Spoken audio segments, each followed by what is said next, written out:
Tous, bienvenue sur Insta, le temps que j'arrive à lancer YouTube ce matin. Donc là c'est le pitch café de septembre 2024. Hop, j'ai une tasse un peu différente aujourd'hui, étant fan du PSG. Je vous laisse arriver. Bonjour Psychosève, j'espère que tu vas bien. Ah c'est bon, je vais réussir à lancer YouTube, on y croit. Dis-moi un petit peu comment ça va Psychosève. J'ai vu que tu m'avais écrit, je n'ai pas encore ouvert le message, donc voilà, n'hésite pas à me dire de quoi il s'agit, sinon je le regarderai après le live. Et bonjour Nada, bienvenue. Je ne te connais pas Nada, n'hésite pas à te présenter.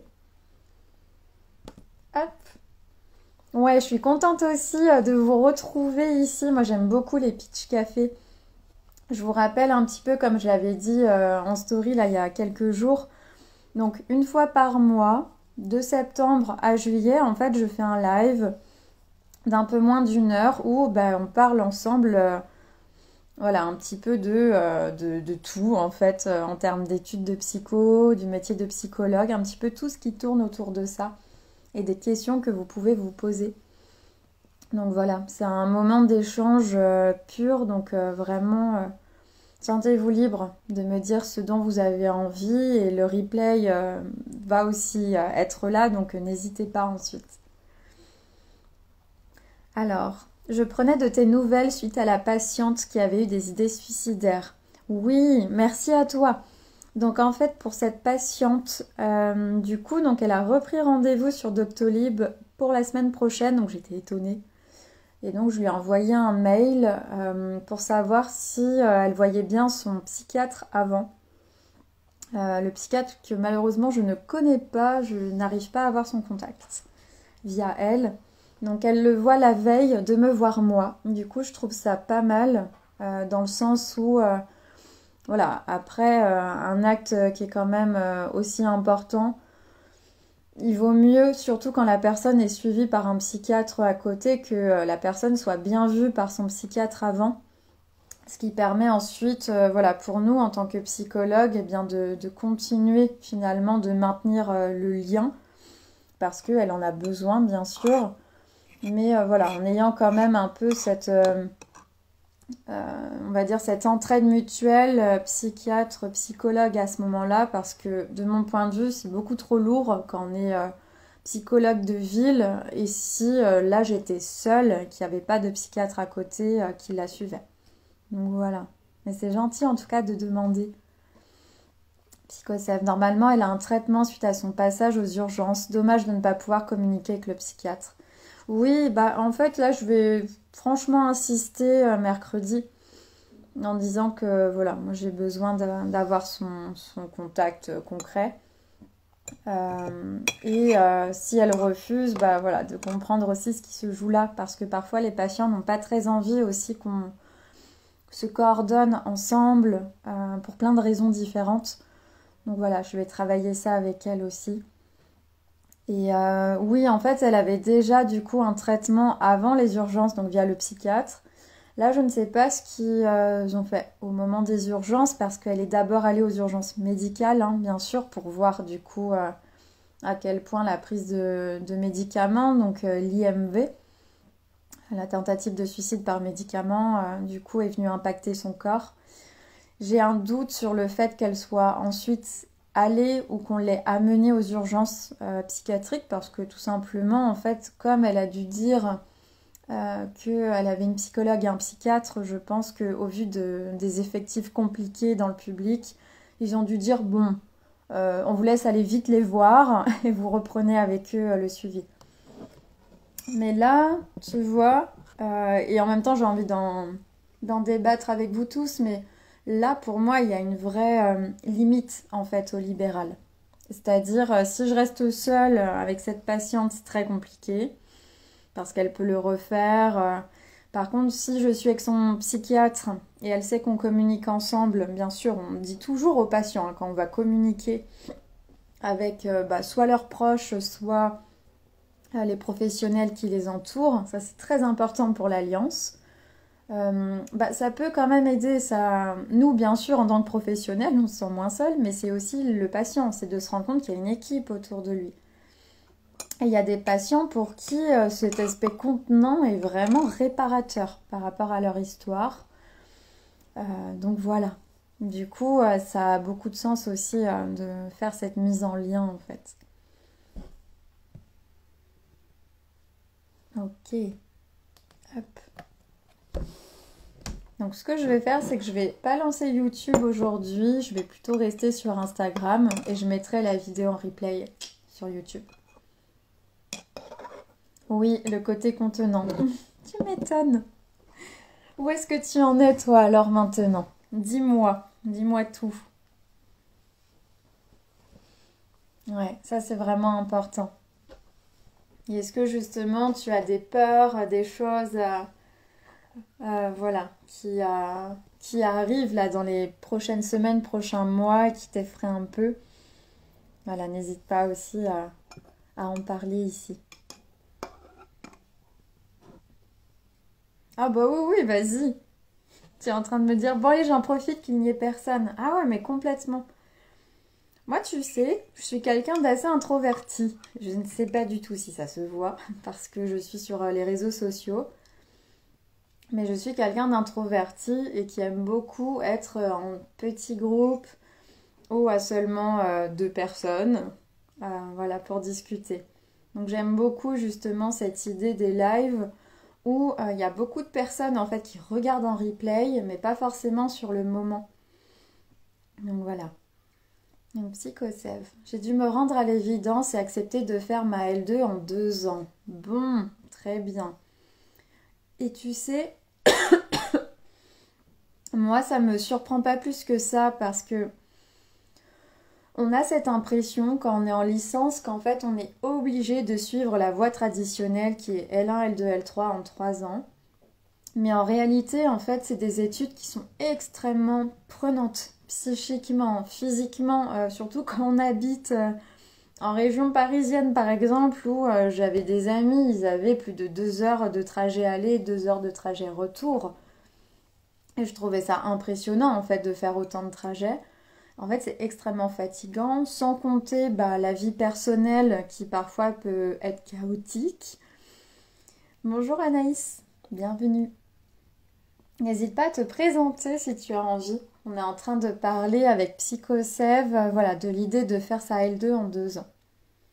Donc voilà, moi je comprends tout à fait, un Psychosev, bah, ton besoin en fait de faire ta L2 en 2 ans.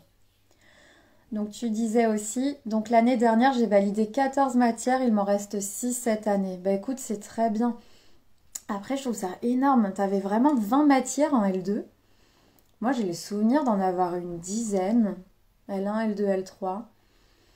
Beaucoup plus en L2 ou L3, oui, mais pas autant. Ça me semble énorme.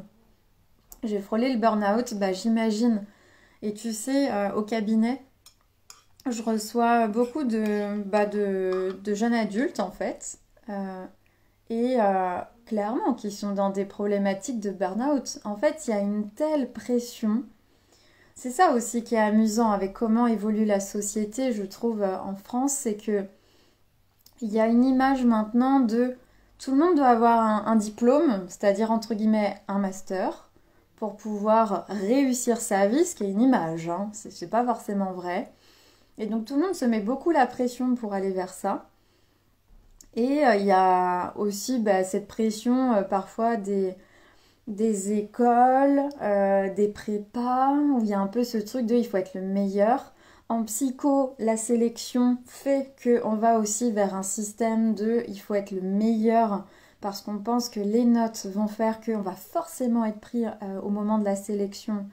Ce qui n'est pas toujours vrai, croyez-moi, maintenant que ça fait 5 ans là, que je suis en train de vous accompagner là-dessus.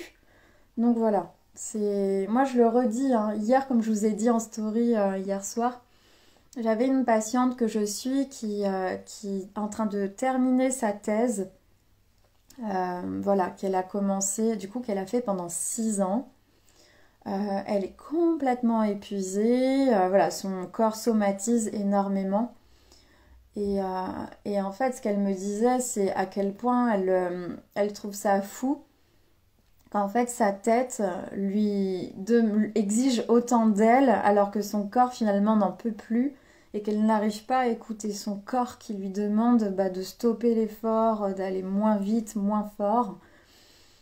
Et donc c'est très intéressant en fait de la voir se battre un peu contre elle-même par rapport à ces exigences-là qu'elle a elle-même en tête. Parce qu'elle peut me dire, je sais que je vais la valider cette thèse, je sais que je vais être docteur dans mon domaine, mais elle ne peut s'empêcher de travailler énormément d'heures, de pousser beaucoup plus ses réflexions alors qu'elle n'en est plus capable actuellement psychiquement, comme je lui ai dit, parce qu'en fait elle est épuisée.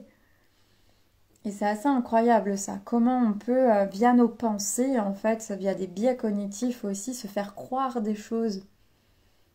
Et du coup se retrouver mal. Et j'ai fait partie de ces personnes-là aussi, durant mes études, donc c'est pour ça que j'en parle comme ça.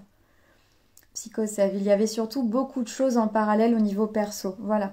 Et ça, en fait, c'est un truc dont on vous en parle pas beaucoup, mais quand on pense aux études, c'est pas que les études en fait qui sont compliquées, c'est parfois on peut avoir une vie personnelle à côté qui est extrêmement dense, où on ne peut pas faire autrement que de devoir la gérer, parce qu'on a des impératifs familiaux, on a une place particulière dans certains groupes sociaux à côté qui font qu'on ne peut pas lâcher des choses. Donc ça épuise psychiquement, plus les études de psycho où on travaille quand même pas mal sur les mécanismes de défense, sur plein d'éléments psychiques où on a des prises de conscience fortes et ça épuise aussi. Donc oui, il y a des choses épuisantes émotionnellement. Voilà, c'est ça, Psychosève. Mais je ressens de la honte et de la déception. Oui, à l'IED, on a 10 matières par semestre. L'IED, c'est impressionnant effectivement comment vous avez beaucoup de travail. Et c'est pour ça les personnes qui me contactent via Pitchmaster qui me disent quelles sont les facs à distance. En fait, sous-entendu, ça va être plus facile. Je leur dis toujours attention, déjà parce que j'ai accompagné des étudiants qui sont allés vers l'IED en présentiel et en distanciel. Attention parce qu'en distanciel, l'IED, c'est très riche, très intéressant, tous les cours, mais il y a énormément de matières, il y a beaucoup de partiels, c'est pas rien en fait, c'est pas le Club Med. C'est beaucoup plus de travail qu'en fac standard. Et là, je vous dis ça parce que moi, j'ai été donc en région parisienne à la Sorbonne Paris Nord.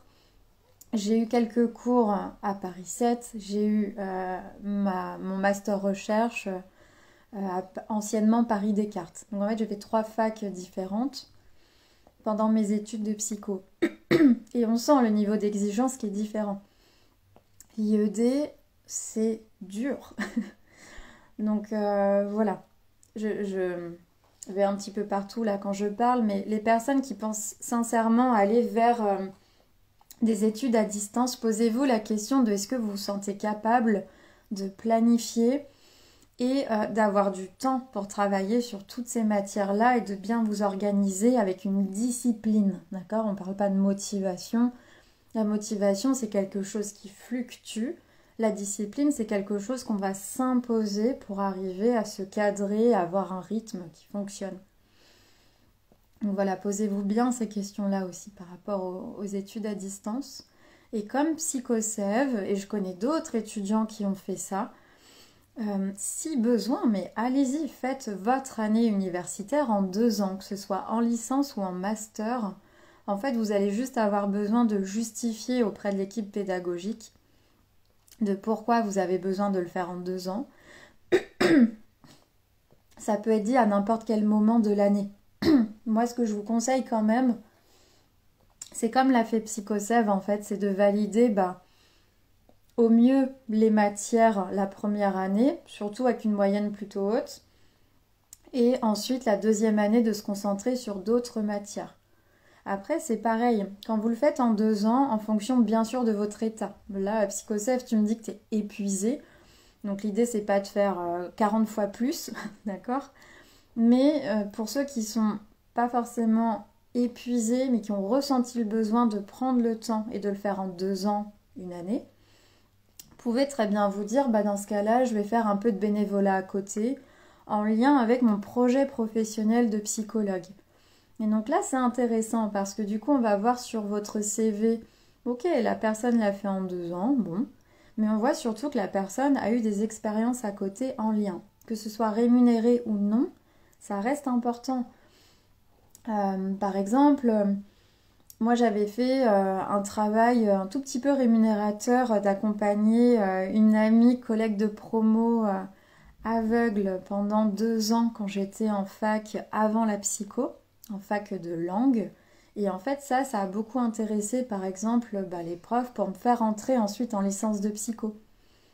J'étais rémunérée 3 fois rien, mais c'était quelque chose que j'avais beaucoup aimé faire et qui m'amenait quand même au monde de la psycho.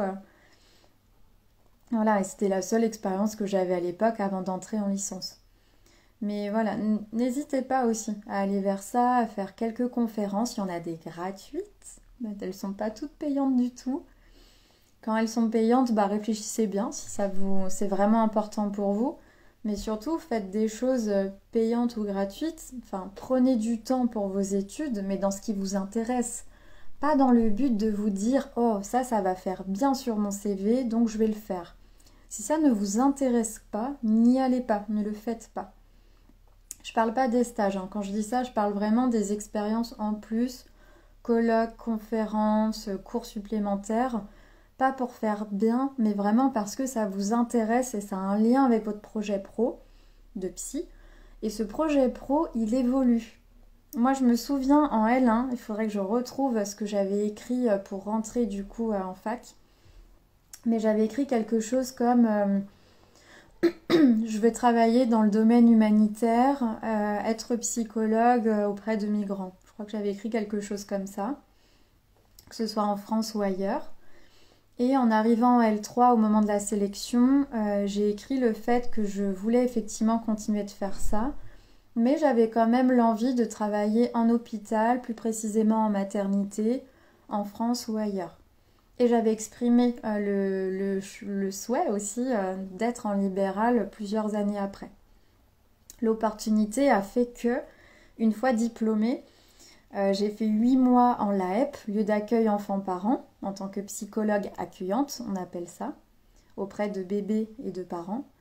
Et j'ai eu une opportunité en fait de me lancer en libéral. Et donc j'ai foncé, en fait, tout simplement. Mais à la base, c'était pas mon projet, tout de suite. Donc ça, c'est intéressant aussi. Ça évolue en fait, le projet pro. Mais voilà, moi je vous amène vraiment à cette réflexion-là parce que j'ai été bloquée beaucoup dedans dans mes autres études. Beaucoup moins en psycho, parce que j'avais plus de recul. Et les personnes que j'accompagne dans le programme Sélection Authentique ou les autres offres, je me rends compte aussi qu'il y a une recherche comme ça de il faut que j'ai un profil parfait, selon ce que la personne imagine être parfait. Et en fait, c'est pas toujours ce qui est attendu. Moi qui suis maître de stage par exemple, j'attends pas des profils parfaits quand les personnes candidatent. Moi, j'attends plutôt des profils de personnes motivées, qu'on vraiment, il y a ce truc où on sent que c'est ça, quoi. Ça a vraiment du sens d'aller faire un stage en libéral où je suis. Ça a du sens d'aller travailler avec des personnes qui ont des troubles du comportement, comme liés au TDAH, ce que je fais. Tout ce qui va être en lien avec le transculturel, l'interculturel, ce que je fais. En fait, voilà, il faut que je sente un match comme ça. Et je ne demande jamais les notes, par exemple, par rapport au stage, ça m'en fout. Moi, ce que je veux, c'est la motivation, sentir que ça a un sens dans le projet pro de la personne. Et donc, je reviens, psychosev, mais le fait justement de dire et de pouvoir assumer petit à petit, parce que tu vas arriver à dépasser cette honte de j'ai fait mon année de L2 en 2 ans, tout simplement parce que j'ai voulu préserver ma santé physique et psychique. Et ça, c'est important, et ça ne te sera jamais, jamais reproché. Hein, souviens-toi qu'on est psychologue en fait. Et le plus important, c'est notre santé. On ne peut pas accompagner des personnes si notre santé est trop mise à mal. Donc c'est très bien vu de pouvoir dire dans une candidature stage, sélection et autres, Et même en demandant ta deuxième année en 2 ans, c'est pour préserver en fait ma santé psychique. J'ai beaucoup de patients qui, a priori, ne connaissent pas Pitchmaster, mais qui sont des étudiants de psycho, avec qui on parle de ça, hein, de la santé psychique, la leur, en tant qu'étudiants. Et je les amène vraiment vers cette réflexion-là, c'est-à-dire les bonnes habitudes en termes de je prends soin de moi, et je prends soin de la psychologue que je suis, de l'étudiant psychologue que je suis, ça commence dès les études en fait. Et ça, malheureusement, tous les profs n'ont pas le temps d'en parler ou n'en ont peut-être pas conscience, je sais pas. Peut-être que parfois il y a des amnésies chez les profs de comment se passent les études. Mais voilà, tu peux être fier de toi, psychosève, de te dire je vais prendre soin de ma santé. Et personnel aussi, hein, personnel et de ta santé à toi. Et ça, on ne pourra jamais, jamais te le reprocher. Au contraire, tu vas pouvoir prendre le temps d'approfondir les matières, c'est bien. Et tu vois, là, je me mets d'un point de vue institutionnel fac. Bien sûr que les facs peuvent pas dire faites tous votre licence et votre master en plusieurs années, il n'y a pas de souci. Tout simplement parce que les étudiants coûtent cher. On ne se rend pas compte, hein, nos frais à 300 €, 500 €, pour nous c'est beaucoup. Pour eux c'est rien en fait. Et donc quand quelqu'un va faire effectivement son année en plusieurs années, voilà, ils perdent un peu d'argent. Mais j'ai envie de vous dire, ils s'en remettront, hein. C'est votre santé qui compte. Mais sachez que la logique, elle est là. J'ai jamais entendu quelqu'un qui s'est fait refuser le fait de faire son année d'études en 2 ans. Qu'importe finalement le motif, hein, il y a eu beaucoup de motifs différents que j'ai entendus. Tous les motifs sont passés et la santé, elle compte. Donc vraiment, vous ne lésinez pas là-dessus. Bonjour Verseau, Magie Psycho, je ne te connais pas. N'hésite pas à te présenter. Psychosève, j'ai ressenti. Non, ce n'est pas plus facile. Ouais, là tu parles du côté distanciel. Bonjour Sarah, re-bienvenue. Comment vas-tu? Ça fait longtemps Sarah. Dis-moi un petit peu. Psychosève, on n'a pas de prof en vis-à-vis. Oui, oui, oui, tout à fait. En distanciel. En fac standard, tu vas à un cours et quand tu en sors, tu as déjà retenu des choses. Là, tu es devant ton poly, donc polycopier, et tu te débrouilles en gros. Et ça, c'est important, psychosève, que tu le dises comme ça, parce que c'est vrai que souvent on se dit ça peut être plus facile de passer par ça, mais moi je vous invite vraiment, pour ceux qui hésitent à faire des études à distance, il y a des masters hein, que vous pouvez faire aussi comme ça, il y en a peu, mais il y en a qui peuvent être faits en distanciel. Posez-vous vraiment la question. Je vous dis ça parce que tout simplement, là, cette année, pendant le programme Sélection Authentique édition 3, là, qui est en train de se terminer, il se termine la semaine prochaine. J'ai le cœur gros, donc là, tous mes étudiants partent vers de nouvelles contrées en master. Et en fait, je me souviens du coup, donc il y a une personne que j'accompagne qui a été prise dans beaucoup de masters et qui me disait ok, je suis maman, j'ai fait donc ma licence à l'IED. Là, je suis prise à l'IED en présentiel, en distanciel, je ne sais pas quoi faire. Et en fait, on a beaucoup réfléchi ensemble parce que c'est quelqu'un qui est extrêmement organisé, qui pendant sa licence travaillait, qui pendant son master ne va pas travailler. Et donc là, voilà, on réfléchit ensemble. Elle se rend compte qu'en fait, si elle allait en présentiel, ce serait un trajet très long. Elle verrait pas vraiment sa famille. Elle se retrouverait à nouveau isolée. Par contre, à l'inverse, là, si elle allait en distanciel, vu qu'elle a l'habitude et qu'elle a très bien géré pendant sa licence toutes ces matières à travailler, en fait, elle s'est rendue compte qu'elle préférait une qualité de vie où elle était à la maison en distanciel, où elle pouvait voir davantage sa famille et travailler à des moments particuliers, tout en ayant, j'espère que c'est aussi ton cas psychosève, mais des personnes qui sont dans la même situation avec qui elle échange. Elle a une binôme actuellement avec qui elle entre dans le même master, où en fait, elle va pouvoir du coup s'entraider. Et donc là, tu vois, c'est différent, un profil comme ça. Mais c'est pour ça, pour moi, il n'y a pas de bonne et de mauvaise manière de faire ces études. Mais c'est écoutez-vous en fait. Très sincèrement, hein, et j'ai 31 ans, on n'est pas un an près. Moi j'ai commencé mes études de psycho, j'avais 23 ans. Je me sentais pas de le faire à 18, par exemple. Et c'était ok pour moi, malgré le fait que mes proches ne comprenaient pas. Qui est-ce que tu vas faire à commencer des études à 23 ans? Et j'ai fini, 5 ans plus tard. Mais pour moi, c'était ok, vraiment. Par contre, oui, j'ai dû faire face à des remarques, pas toujours très agréables, de personnes autour de moi. Mais je ne regrette rien et j'aurais pas commencé avant, j'étais pas prête. Et donc, les personnes qui font leurs années en plusieurs années, moi, je comprends. Je trouve que ça a une logique, ça permet de mieux ingérer, digérer tout ce qu'on nous donne. En sachant que, enfin, on va être honnête, c'est pas des études de maths, on n'applique pas des choses bêtement. Les études de psycho, en plus du fait que ça nous prépare à un métier, ça nous fait beaucoup travailler sur nous. Moi, il y a des cours en licence, vous allez me dire si vous c'est pareil. On ressortait parfois avec mes collègues, on se regardait, on avait les larmes aux yeux. On sentait qu'il y a des choses qui nous faisaient beaucoup travailler. Donc ouais, les études de psycho, c'est pas je fais les études, je trouve un taf et ça continue. C'est quand même, enfin pour moi, ça fait partie des métiers qui peuvent être vraiment des vocations. Et parfois, on a besoin de plus de temps que d'autres. Du coup, je vais insister aussi sur un point important. C'est pas parce que on a une santé mentale à un moment qui est vulnérable qu'on ne peut pas être psy. Et qu'en plus, on ne serait pas un bon psy. Et ça, je trouve que c'est important. Parce que parfois, on peut avoir cette sensation de j'ai trop de problèmes personnels, je gère pas, j'ai trop de stress. Comme tu disais, psychosève, je suis en burn-out. En fait, je suis pas fait pour être psy.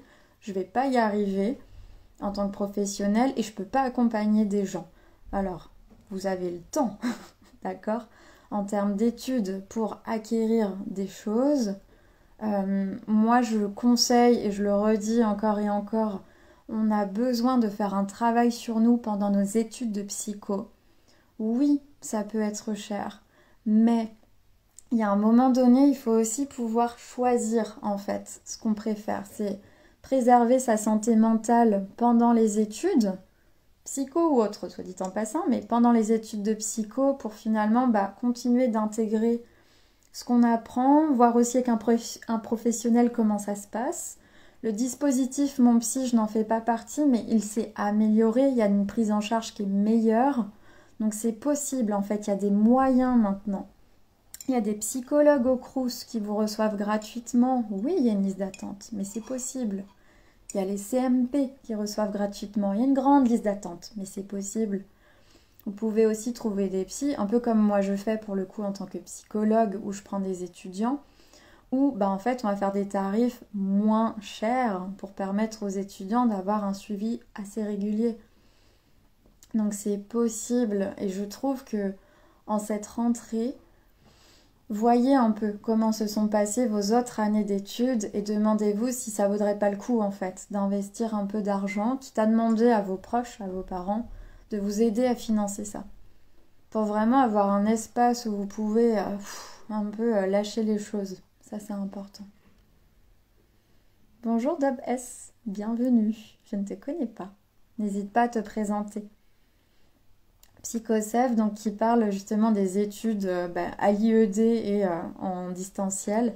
Il faut être super autonome et discipliné. Ouais, exactement. En 2 ans, même pas besoin de justifier. Ok, très bien. C'est bien que tu n'aies pas eu besoin de justifier. C'est à partir de 3 ans que tu dois justifier. Ok. Parce que tu vois, la plupart des facs, en fait, il faut justifier si on veut 2 ans.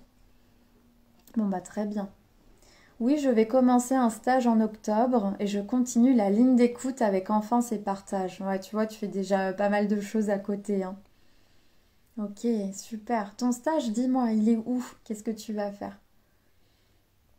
Et la ligne d'écoute, tu vois, pareil, ça c'est des jobs qu'on peut faire soit en tant que bénévole, soit en étant rémunéré, qui effectivement amènent aussi des compétences en tant que psy, donc c'est très intéressant. Je l'avais fait aussi avec une asso, en tant que bénévole pour le coup, de mon côté.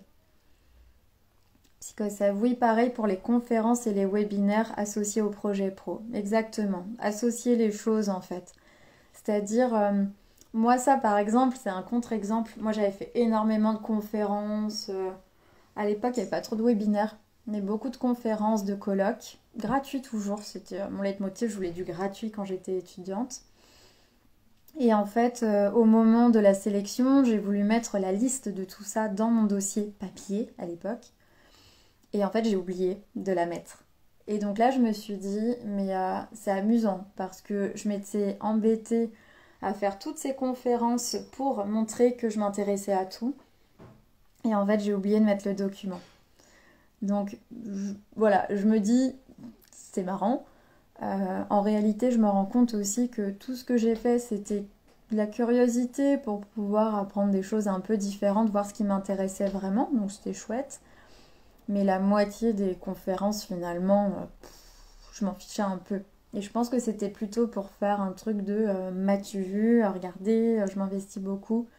Et donc je trouvais ça intéressant à ce moment-là que j'ai fait un acte manqué, en fait, d'oublier de mettre ce document dedans. Et j'ai quand même été prise à la sélection. Alors que mes notes, elles étaient en licence de 12 de moyenne à peine, moyenne générale. Vous voyez, je n'avais pas de grandes notes et j'ai été prise tout de suite en liste principale. Bonjour Céline, bienvenue, ça fait longtemps. Psychosave. Alors, je bois mon café en même temps.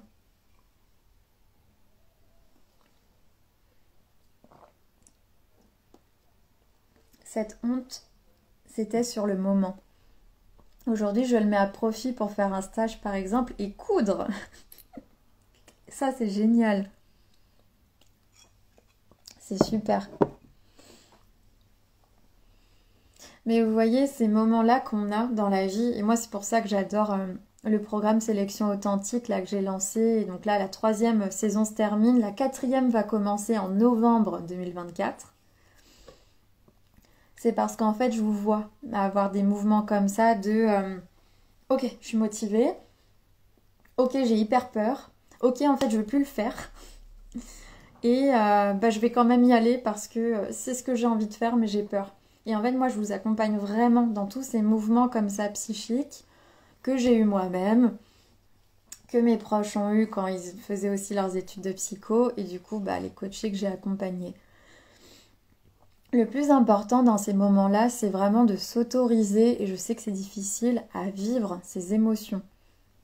Vivez en fait vos émotions de honte, de tristesse, de déception, au mieux avec des personnes, alors que ce soit des professionnels ou des proches qui vous écoutent en fait, pas juste vous donnent des conseils, mais vous écoutent, entendent votre souffrance.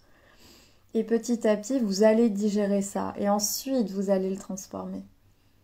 Et si vous n'arrivez pas à passer ce truc de transformer, allez voir quelqu'un. Allez voir soit un psy, soit un coach, effectivement. Mais voyez quelqu'un pour arriver aussi à digérer tout ça. Du coup, ça me fait faire un parallèle forcément, mais toutes les personnes qui n'ont pas eu la sélection et qui retentent pour la 2e année, 3e, 4e année, et j'en ai connu, c'est ok, d'accord. Dites-vous aussi que vous avez besoin en fait de digérer ce qui s'est passé, cette déception de ne pas avoir été pris. Posez-vous la question de est-ce que vous voulez être psy ? Ou qu'est-ce qui vous intéresse dans le métier de psy ? Est-ce qu'il n'y a pas des choses parallèles au métier de psy qui vous intéresseraient et qui iraient vers ça, qui ne seraient pas avec cette fichue sélection aussi ? Parce que parfois, il y a des choses en fait à côté qui sont aussi très intéressantes. Là, ma toute dernière stagiaire que j'ai accompagnée en tant que stagiaire du coup au cabinet, donc elle a passé la sélection, elle a été très bien placée en liste d'attente et malheureusement, ça n'a pas fonctionné. Mais elle avait postulé en parallèle à une licence sur l'autisme. D'ailleurs, j'avais interviewé Émilie à ce sujet. Là, vous verrez sur la chaîne YouTube ou Instagram. Et en fait, elle est très contente d'entrer dans cette licence.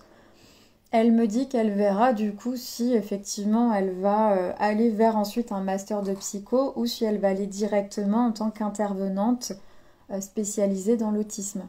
En sachant que, je suis d'accord avec elle, il y a très peu de masters spécialisés uniquement dans l'autisme. Souvent, c'est un peu plus ouvert.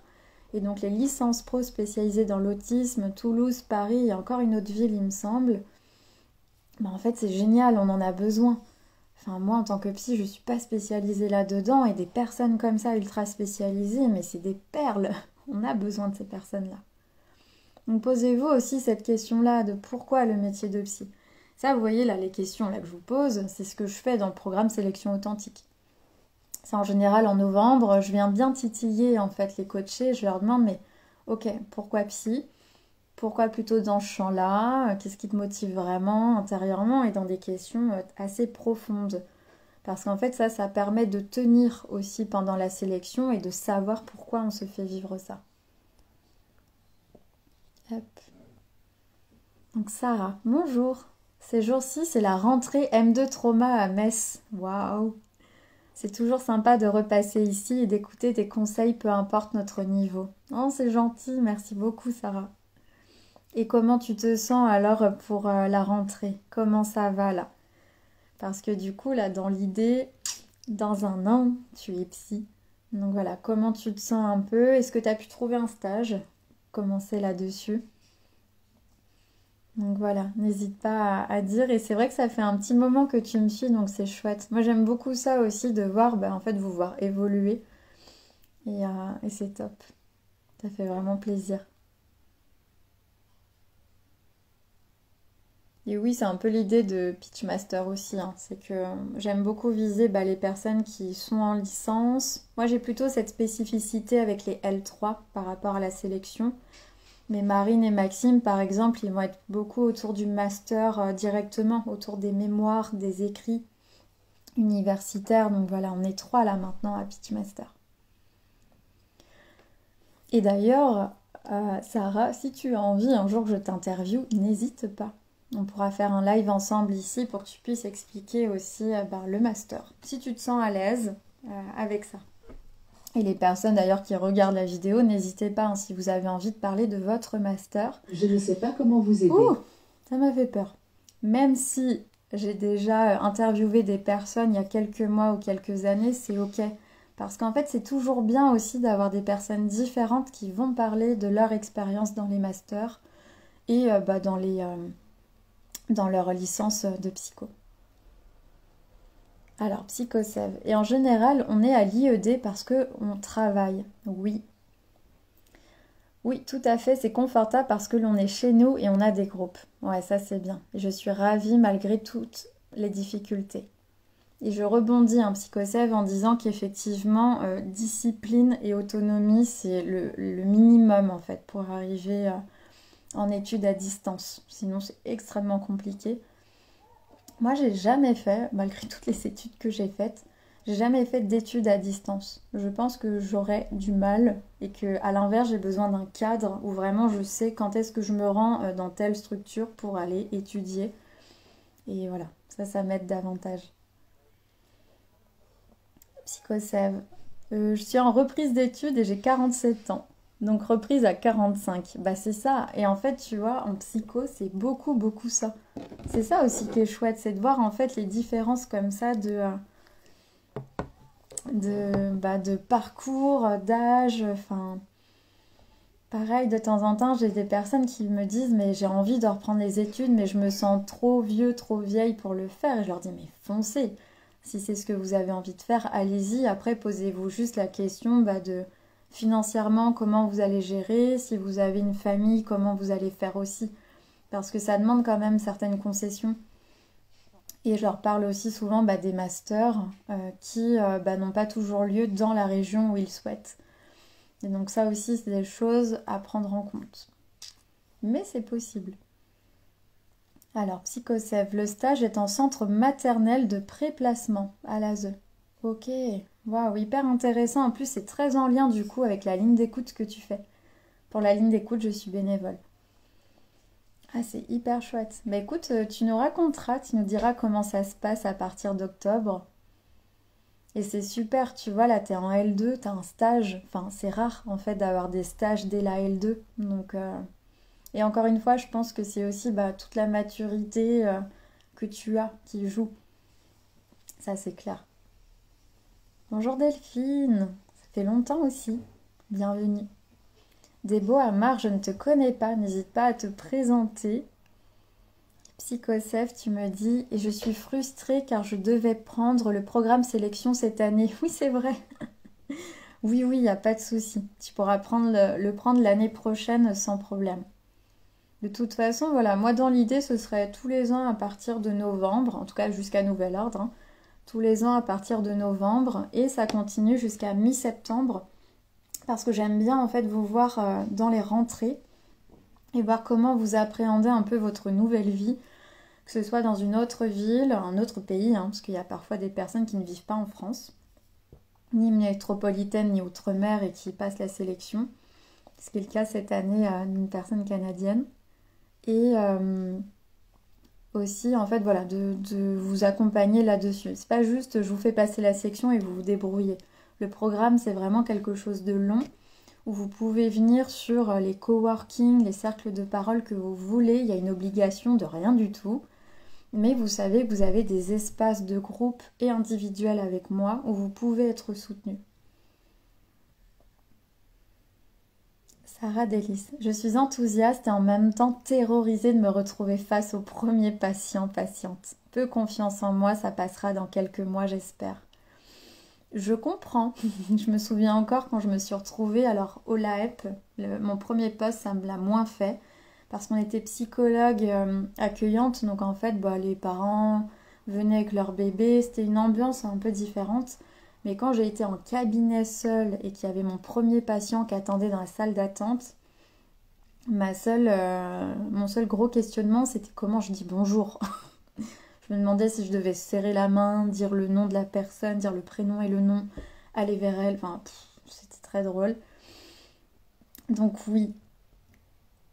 Mais ce qui est intéressant, c'est que voilà, tu as peur, mais tu as envie quand même. Donc ça, c'est top.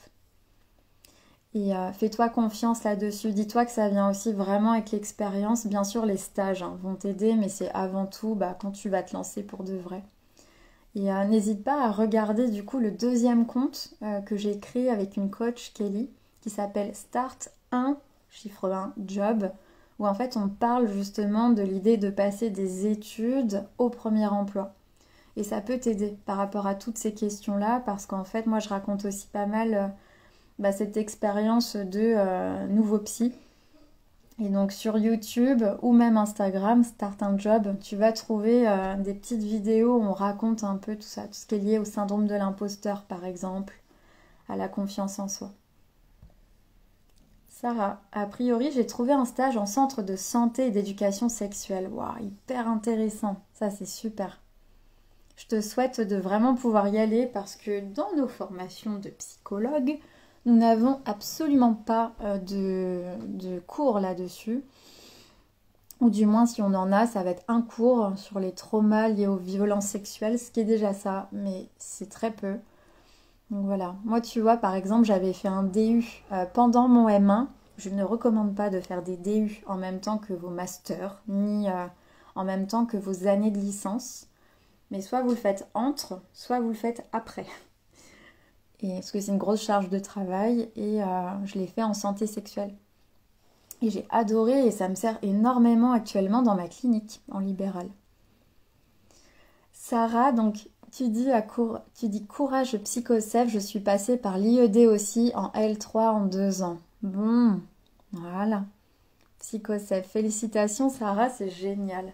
Voilà. Non, mais en fait, c'est ça que j'aime avec Pitchmaster, c'est que vous pouvez vous entraider. Et ça, c'est important. C'est pour ça aussi que j'ai créé le programme de cette manière-là, en fait. C'est un groupe de personnes que j'accompagne.